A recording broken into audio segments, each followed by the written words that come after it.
Hey guys, I'm here with Tyler from My Retro Life, and we just watched the Sonic OVA movie. Yes, we did. What's going on, man? Oh, wow. That's all I gotta say is wow.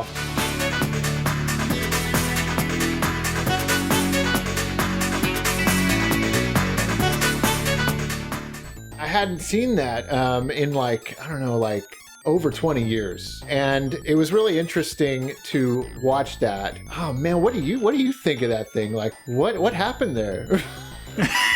It's interesting with Sonic because there's like so many continuities. It's like you never know what you're getting thrown into, like with any Sonic media or one of the games. It's like you play a game and it feels like it's in a completely different universe than some of the other ones. It's like, does this even fit with some of the other Sonic games? I don't know. Much like this movie, it doesn't fit with a lot of other Sonic media. There's like a completely different cast of characters than you'd see in anything else Sonic. You know, I didn't remember too much about it. I think I watched it one time when I was a kid, and I would have been like 13 years old, 13 or 14, when we got the DVD. The DVD actually came out kind of as a tie-in with Sonic Adventure on the Sega Dreamcast, and ADV Films released it. They localized it here in America, and that was the first time it came out, but it was actually made in 1996 in Japan and sold. It was not till 99 that we got it here in the States. I remember watching it for the first time and thinking, man, this is so different than, first of all, anything we've seen with Sonic. As far as, like you just said, the continuity, there's all these brand new characters in this movie where it's like, where did they even come from and how do they fit in? I remember specifically thinking, why isn't this more like the Sonic Adventure game that just came out? Why are they releasing this where there's no Sonic Adventure talk? Because back then I didn't even know it was made in 1996. I thought it was brand new. So it was very odd to me that it wasn't a adaptation of Sonic Adventure, or at least had more of a Sonic Adventure storyline going on. Ah! Look out below! Shut up, Tails! I remember people theorizing about where it could fit in with Sonic Adventure back in the day, and you know, when they go to the post-apocalyptic city, it kind of looks like New York. People are saying like, oh, that's kind of like Times Square at the end of Sonic Adventure after it gets wrecked by chaos. Yeah, I guess I could see that. It's a stretch. It is. The Sonic fan in you wants to go there. It's like, oh, maybe it kind of works like that. But there were so many moments in rewatching this film where I was like, this was a golden opportunity to just do an adaptation of the Sonic CD storyline. You're doing this kind of an origin tale of Metal Sonic, who was largely involved in Sonic CD. You have that famous battle scene in Stardust Speedway, and there's just so many great locales in Sonic CD that they could have made a whole storyline with all the time travel. And it was weird, the character of Sarah in this movie, she's even 1,000 times more annoying than Amy ever was. Yes. Sonic, I don't care what happens to Robotnik or Daddy, but please just do this for the two of us. There's no way you'll ever get away with this! Ah! No, I don't want to get married to this North Pole! Ah! Calm down. I'll take Amy over her. I mean, please, give me Amy. I wish it was Amy instead. Sarah reminds me of I don't know the name of his human girlfriend in Sonic 2006. Yeah, I don't remember her name either because I actually have stayed far away from that game. Yeah. The animation is awesome during the battle sequences. Like the action sequences is great, and I love all of those moments. But every moment in this movie where there was dialogue and storyline happening, I just wanted to turn it off. Yeah, some of the dialogue's quite inane. There's one part where it cuts back to like the president of just the whole planet, I guess. After they've already revealed that Metal Robotnik was just a ruse by regular Robotnik to lure Sonic in and finish creating Metal Sonic, it cuts back to the president. He's like, could this be the work of Metal Robotnik? I've got to stop Metal. Could this be the work of Metal Robotnik? The way they're doing Robotnik is even more annoying than he was in the Sat AM cartoon. No, I'm sorry, not the Sat AM cartoon, the Adventures of Sonic. Adventures of Sonic cartoon. He's even more annoying than he was in there. How dare you interrupt me now? I want my monument finished in time for Robotnik Day! What he kept reminding me of was the villain from Frosty the Snowman. It was like very, very 1960s, Felix the Cat, Frosty the Snowman kind of animation and voice acting with the guy. You fell for my trap. You came all the way here and now you'll die here. Good job, Sonic. Once metal has destroyed the land of the sky, we'll be the only ones left. Then we can get married. There's just a lot of problems with the English dub. I don't know. I don't completely hate the voices, I guess, but it's like they're all just almost there, It's not like they're quite there. You can hear that and like, yeah, that sounds like a Sonic, like how I would expect Sonic to sort of sound. Are you alright, Sonic? I'm fine, just fine. So, who's that? Hi, Sonic. Oh, not that old man again. Count me out. Then there's times where they kind of lose it and he's just saying weird dialogue that goes nowhere, like where he's talking about the similarities between him and Metal. Is strange, isn't it? You might know everything I'm going to do, but that's not going to help you since I know everything you're going to do. Strange, isn't it? Did you notice how lazy Sonic appears in the beginning of this film? In the beginning of the film, he's incredibly lazy, nonchalant, doesn't care. It feels like, I don't want to have anything to do with this. It's a jet-propelled bodyboard. You want to try it out? Not right now, thanks. He doesn't want to be in this movie at the beginning of this film. And then by the end of it, he's so passionate and cares so much that Metal Sonic is burning in flame. It's like, wait, he went from not caring at all about what happens to caring so much about. And did you notice too how much of a T2 Terminator 2 ripoff that ending was? Oh, yeah. Just needed Metal Sonic giving the thumbs up as he fell into the lava. I liked a lot of the music in this movie. It gets you quite hyped for some of these scenes. Yeah, the music was really, really good, actually. Something I was noticing as I was watching it again was just how very Sega sounding the music in this movie was. And two games in particular it really reminded me of, and that was Streets of Rage and Daytona USA. I think it's that kind of electronic, kind of house music vibe. There's that the song Rolling Start.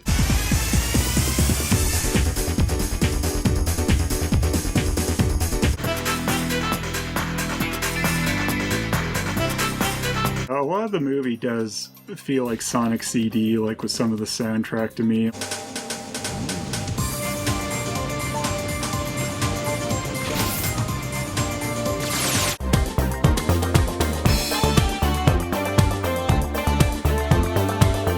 The animation, it looks a lot like the cutscenes from Sonic CD. Yes, it does, especially like the animations at the end of the game, all those kind of sequences from the game in anime form. It made me wish I was watching a Sonic CD movie. The storyline, that's the biggest problem in this film. It feels very forced, very okay, Saturday morning cartoon with Robotnik is trying to lure Sonic into a trap. How can we stop this terrible thing from happening, Robotnik? Someone has to get through Metal Robotnik's traps. Someone tell me why I should trust Robotnik when 99 out of 100 times he's lying. But what if this is that one other time? His plan is to pretend there's an evil Metal Robotnik that took over Robotropolis. It's kind of interesting Robotropolis is in there because that's a shared connection with the other Sonic cartoons. Go into Robotropolis. Do you know what these maps do? They give us access to all of Robotropolis. But this is on Planet Freedom instead of Mobius. Going back to what you said earlier, it feels like its own self-contained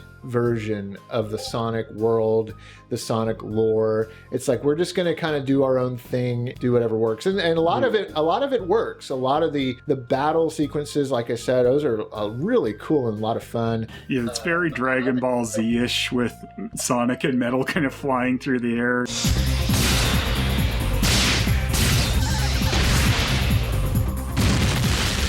That's kind of what I want to see Sonic doing in movie form, is having great battles like that because of his super speed. I just kept thinking to myself watching this movie, this is so odd. Why is Knuckles kind of a cross between Fang? Let's morph Knuckles with Fang and make Knuckles this treasure hunter wearing that hat. So are you going back to treasure hunting now? Of course! Finding treasure is my absolute favorite pastime. It kind of made me feel like the writers were just confused and thought that Fang was Knuckles or something. I don't know. It's interesting in this one, too. There's no kind of, like, rivalry between Sonic and Knuckles. Knuckles at one point's like, yeah, Sonic's my best friend. I'm Knuckles. I'm Sonic's best friend. I thought I heard that and I was like, was that Knuckles that just said that? I mean, if anything, Tails is Sonic's best friend. Sonic can't stand Tails through a lot of this movie. I do love him yelling, "Shut up, Tails," at him at the beginning.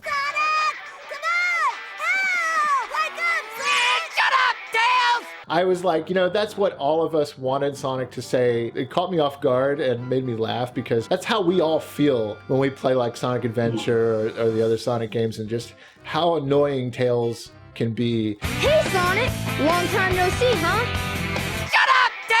The voice is like, it's okay, but it sounds like Tails is like stuffed up, like he's got a cold. This is bad! With my tail stuck together, I can't fly! It almost was like a style for voice actors or actresses who are doing characters back then. Let's have this stuffy nose, and that's going to portray like a younger kid character. It's like that weird owl character that's just from this movie. That also reminded me of that newer Sonic movie where he has that owl who sends him off to our world. I forgot about that, actually. I totally forgot about that being a thing with the owl. They have this relationship with him? Like, how do they know him, and what's the story here? And, yeah, they just act like that's something like almost like that's from the games, but we've never heard of this old man owl that just annoys everyone before. You see, the president...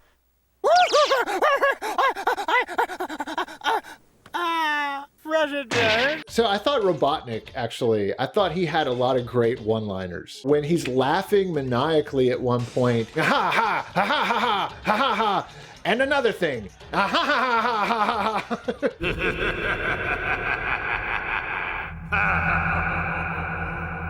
And another thing.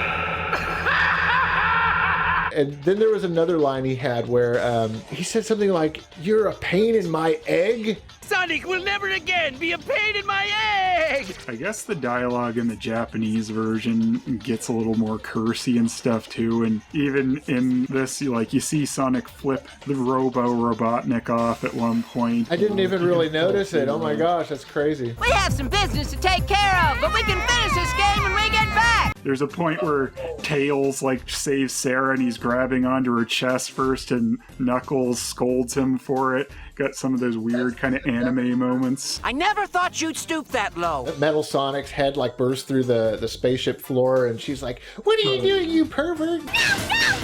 Don't look there, you pervert!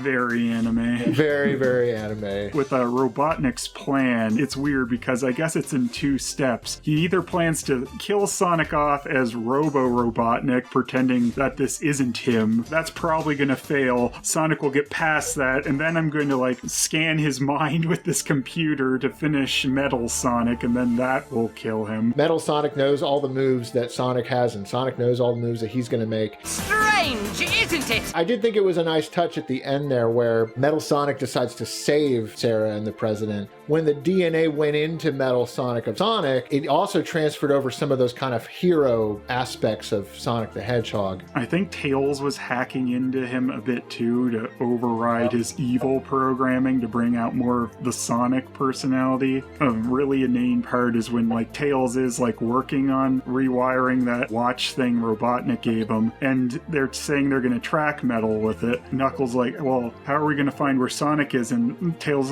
well, because they have basically the same brain, they'll definitely be in the same place. But what if Metal Sonic and Sonic aren't in the same place? Don't worry, Sonic and Metal will definitely be in the same place. How can you be sure of that? Because Metal was programmed with all of Sonic's data. And they're not, and they know just recently Metal was not in the same place as Sonic because he was, for some reason, dressing the owl up in Sonic's clothes, which would definitely not fit Sonic. And then shortly after, we see Sonic is at the president's place and not in the same spot as Metal Sonic either.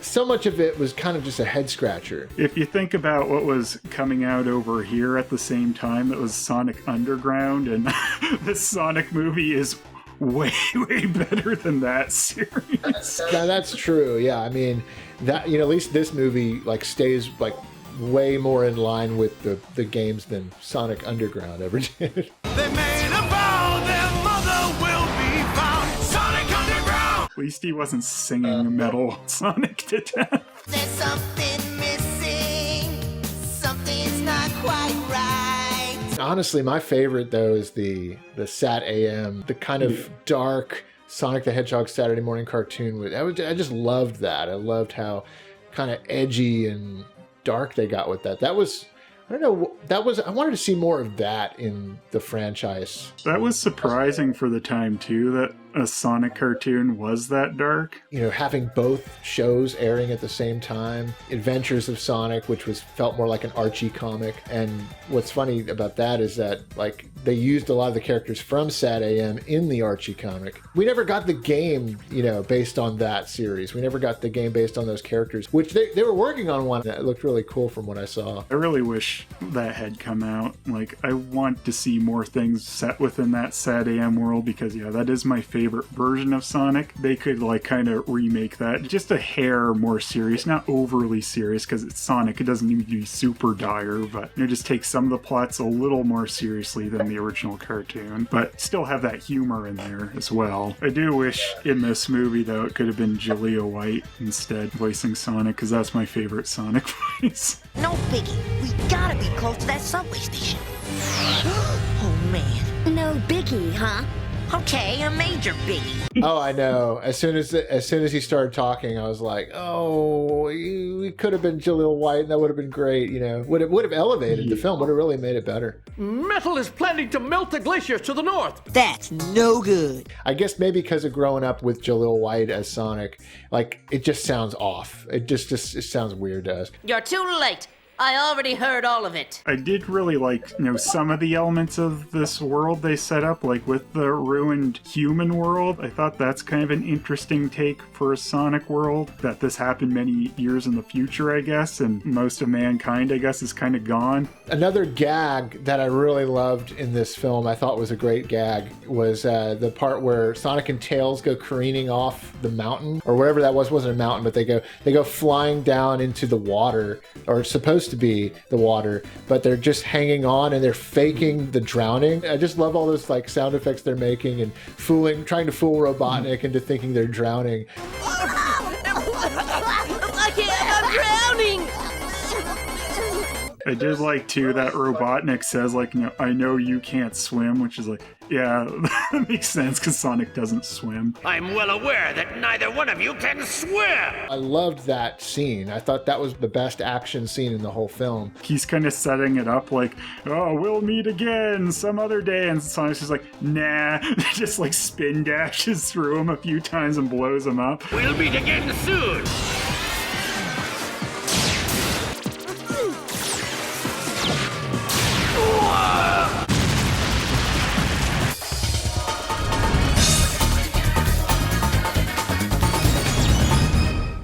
It feels a little different than the way they originally wrote Sonic. You still got the attitude, but it's more of this, I don't give a crap about like anything that's going on here. Shut up, Tails! It kind of reminded me of the way they wrote Link in the Zelda cartoon back in the day, where he's like, excuse me, like, I just don't care. Hey, excuse me, princess. Watching the Zelda cartoon like that back in the 80s and early 90s and Mario, that was all we got. That was the best we could get of expanding that universe for us outside of the games. We took what we could get, sort of thing. And I still really like the Super Mario Super Show and the Super Mario 3 cartoon. I thought those ones did a good job. Mario World, not as much. Making Yoshi with a baby attitude, he got annoying. Oh yeah, you know, he kind of felt like it felt like they were trying to create a Slimer for Super Mario World. Super Mario World. Oh, man. It's like, ugh. Give me Captain Lou Albano and Danny Wells. I do still enjoy watching those. I have no hopes about that new Mario movie, so I think those shows will look even better once that comes out. If you're going to go back to the console war, Sega versus Nintendo, and you're going to compare to what Hollywood is doing now with Sonic and Mario, I think Genesis does.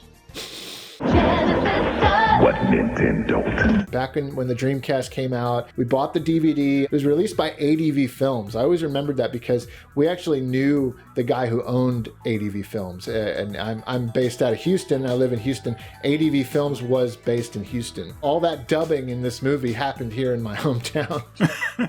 That's neat. I actually did some work for them, actually. I was in an anime briefly with them. A very, very bit part that I got. You ever watch Full Metal Panic Fumafu? I did like a couple of different voices. Delinquent B, guy who goes flying out of the dojo, and various voices like that. But that was the same company that did this Sonic anime, and it probably wasn't long before I worked with them that they did this. Hey! Get back here! Don't you give us any trouble now!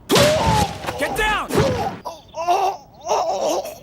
I'd be really curious to watch this movie in its Japanese version, actually. I wonder if I'd like it more. I probably would.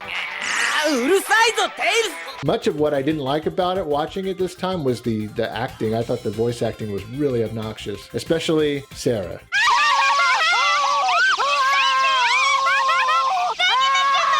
When she's just screeching like a lot in the second half of this, you're just like, please just go away. When Knuckles saved her, I wanted Knuckles to not save her. I wanted her to fall and die and never return. That brings up Robotnik's plan again, too. There's like these weird glaciers with magma inside them holding up the whole light world, I guess, of Freedom Planet. And then he wants to blow that off, so all the continents are going to go flying into space and then marry Sarah. So he just wants to be with her, and that's it for the rest of his life. The bad guy kidnaps the girl and wants her to forcefully be married to him. I swear, it feels like that plotline was done over and over again. It was like one of the biggest tropes there ever was. Because this Sarah has so little agency of her own, it's like she considers it first until she has the fantasy about a bunch of little Robotnik kids. That's, I guess, her main objection with it. Yeah, that was pretty funny.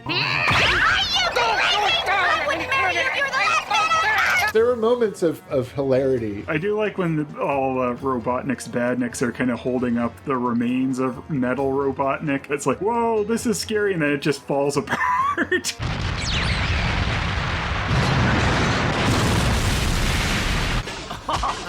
It was fun. It was definitely fun. There was moments, especially in the third act, where I was kind of like, oh, this is really dragging. I guess when it was originally released, it was cut in half, like 2 different segments. I can see it working better in 2 blocks like that. I still didn't get, though, like when Robotnik pretends Metal Robotnik's taken over Robotropolis and stuff. Someone has to get through Metal Robotnik's traps. Oh, all right. He still has like Buzz Bomber badniks and stuff shooting at Sonic, and like, shouldn't that be a heads up to them? Like, no, maybe Robotnik's not actually on the level here. They should look at Sonic Adventure and that style and that approach to the Sonic universe, and they should make an anime based on Sonic Adventure. I think the attitude, the characters, the music, I feel like Sonic Adventure is one of the most well-rounded Sonic games that there ever was. That would have been a lot better than like Sonic X, because like I could not watch that show where he's just teamed up with some human kid and like, I don't want to see some random insert kids in here. What is your favorite version of Sonic in general that's hit like multimedia? It was definitely Sonic Sad AM. That was like one of the biggest things I think that got me into Sonic a lot first too, because I didn't have a Genesis at first when I was a kid. I played Sonic the most when I went over to a friend's house. That cartoon did a lot to make me like Sonic. Yeah, no, me too. I mean, it really intrigued me as a kid, much more than Adventures in Sonic. You know, Adventures of Sonic felt like Looney Tunes. games. It's not what we wanted necessarily with Sonic the Hedgehog. We believed in that world when we played those games when we were kids. We believed in the world that they were creating. So to see that more fleshed out in the Sat AM cartoon was really exciting. I mean, I used to watch it every Saturday morning, I remember. I remember seeing like on the TV Guide channel where it'd say like Sonic's on and be like, oh, thinking it's the Sat AM one, being all excited for another episode of that, and then it'd be adventures. I'll have another load of suckers for you in half a tick. Don't like the sound of this, Tails. Come on. Ah, that's not what I wanted. Exactly, yeah, the disappointment. I remember that too. This movie's kind of like a weird mix of good and bad. It's got some cool action, but like you're saying, some of the story's quite inane and the voice acting can get grating. If I return to this movie, it's going to be for the action elements. And all the action sequences are well animated and exciting. Like you were saying, I think it would have been a lot better if it was just based more on the Sonic CD story. If that, post-apocalyptic city was just like bad future, stuff like that. And you can kind of see like, that upper world and Planet Freedom in this movie is kind of like the little planet in Sonic CD. It's like some of these elements could have just been reworked a little bit to be a Sonic CD adaptation. You could have shown Sonic and Tails discovering the Metal Sonic machine hologram things that you have to destroy in Sonic CD to get the good future. You could have done a great time travel story to really flesh it out and really make Sonic CD's elements just really great. Really one of my favorite, if not my favorite, Sonic the Hedgehog games is Sonic CD. Yeah, I love that whole time travel element in that one. I think that's really intriguing, and I wish they would go back to that at some point. That game literally takes the concept of Back to the Future and marries it with Sonic the Hedgehog, where, you get up to 88 miles per hour and you go back in time. And that's what Sonic is doing, essentially. He's getting so fast and for so long that he's like the DeLorean. And that would have made a lot more sense than them having those weird warp zones in this game, which is not a Sonic thing. It's from some other certain series. There should even be a warp zone coming right ahead of us. Let's do it. I'm sure this never would have happened because, the Japanese producers, but if it was Sally instead too, that would have fit well. And that's a character who has agency of her own, unlike this annoying Sarah. Yeah, no, Sally is a really, really strong, female character for Sonic the Hedgehog, and you needed more of that. It's very obvious when you watch this. Do you remember, like, your first impressions? I remember thinking it was neat. It's kind of like a mixed bag, I guess, for me even back then. It was probably the first time seeing a lot of Robotnik animated in the more Japanese style than the English ones they had used for like Sat AM and Adventures and stuff. It definitely has its place. Like, I'm not upset that it exists at all. And there's part of me that really enjoys a lot of it. It definitely has its place in the history of, Sonic movies and TV, and it's a unique film. A lot of people are still discovering this movie, but I think as time goes by, it hasn't really seen a great re-release of any kind. The DVD of it is like out of print and super expensive and hard to find, which is kind of a shame because like it isn't that bad. It is something I think more people would enjoy rewatching. It kind of makes you think that Sega really doesn't like it. I guess sort of in the same vein of like why Nintendo never re-releases the Super Mario Brothers movie. The Super Mario movie at least got a Blu-ray. That's true. Yeah, I mean, you even saw that, and Sonic is blue. So, I mean, come on. We need a Blu-ray of the Sonic anime. It deserves to be remembered. It's decent. Shut up, Tails!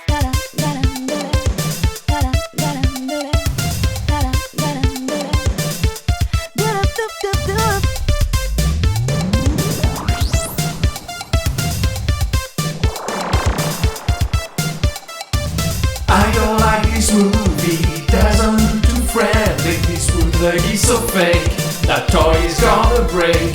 Famous, don't let me down, you need to be around. Grab that chocolate pizza, I even like it cause I want. Famous, so famous, bring on more comedy. Famous, so famous, an animation movie. Famous, so famous, what really is so fun. Famous, so famous, what's your opinion about?